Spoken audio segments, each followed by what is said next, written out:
Hello, everyone. Welcome. I'm Dr. Shannon Miller Mace. Thanks for joining.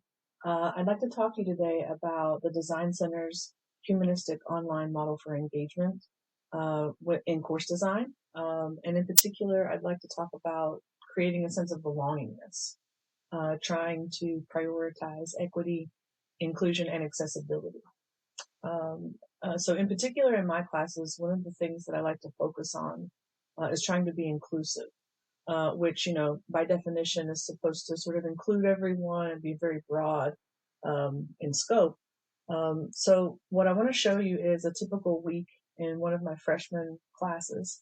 So you'll see that I have a schedule of work posting. I have a folder there with some of our normal content assignments for the week. I have some activities that we do, and then there's even a lab that this particular class does. So what I want to show you is that there's a normal flow of work for the week. But what I've created on the side, on the edge, like a side quest, if you like some gamification aspects, is this folder here where students have optional opportunities for credit.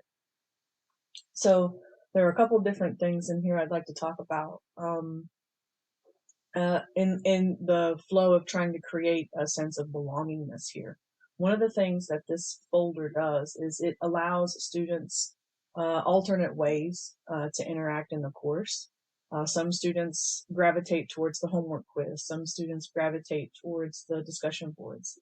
So everybody can sort of do what makes them feel the most confident, right? So that gets people involved. So having those alternate ways to interact with the course content is a really big positive to this sort of approach.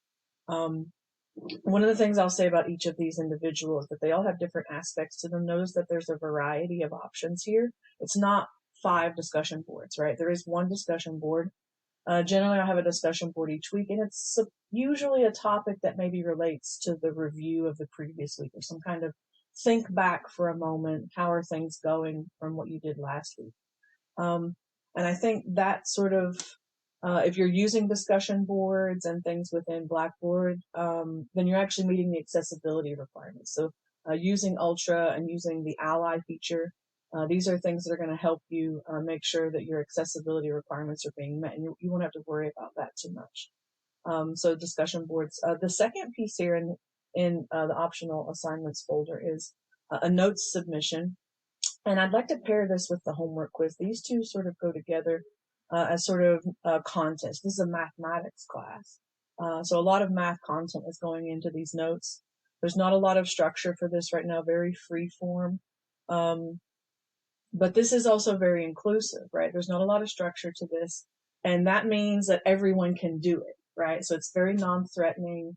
And people can put what they want in their notes, and it's very free form and open to students, and they do submit this assignment.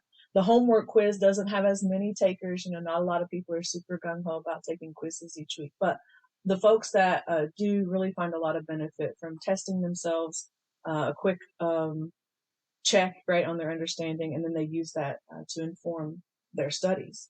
But then these last two are actually really interesting content assignments as well, or sorry, optional assignments as well.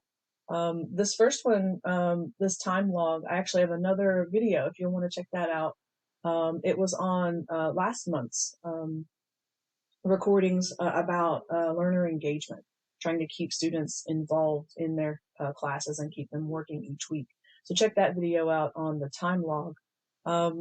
And then also this last optional assignment is a PowerPoint that sort of covers sort of metacognitive things, study skills, but then some learning theory too. So, but then also supports things that students need, counseling, things like that. So this sort of segment, in addition to the time log where students are sort of thinking about their learning awareness, and their engagement, here students are actually, we're trying to normalize support. It is normal to need certain things during the semester.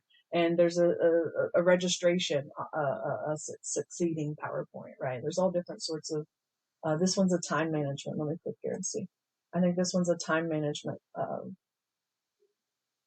PowerPoint. So the PowerPoint here, students would look at this, they would read through this, just a couple tidbits, right? And then they're going to make their little time management. So, keeping students engaged, allowing students multiple different ways to interact in the course. The only thing I haven't quite nailed down yet, because I've only tried this a couple semesters, is trying to really solidify how many of these assignments should be required, right? If this is an optional assignment, how many, there's 5 for this particular week that I'm showing you, how many of those do students need to do, right, for it to be fair, right? We do want to talk about, in addition to the inclusion, we're talking about equity, right? So we've had inclusion and accessibility, but we also have equity. So before I let you go, the last thing that I'd like to talk about is this idea of equity. And I have a little graphic to illustrate.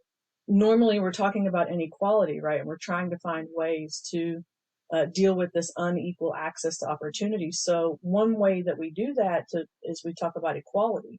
And that is us just simply using Blackboard to try to provide all of the tools and the materials that we have to all of our students across the board, equal access to all of the content, right? But that doesn't quite solve the problem, right? So we have this equity issue. So this is why we want to focus on equity.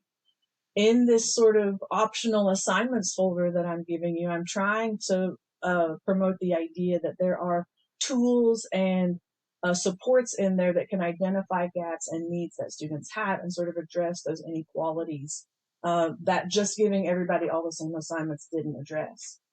So then the final bit, actually, which pushes even farther past equity, is to think about how we're structuring our assignments and courses in general and actually trying to change the system. So this tree was bent, right? And so we really want to sort of try to adjust the system based on what we see to have better outcomes in the future. So to finish, what I'll say is in the next video, in my next series, I'd like to talk about this module evaluation survey that I give. I ask students lots of different questions from lots of different viewpoints on how the course is going, what they think about the course, what assignments they are learning from, what content they're missing. And I ask them to sort of co-create the course with me.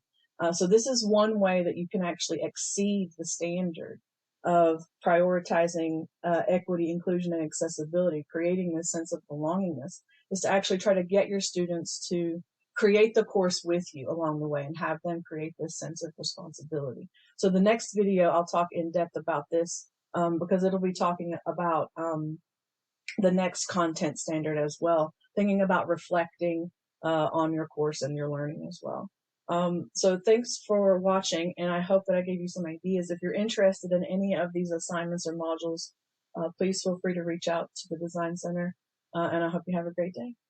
Thanks. Bye.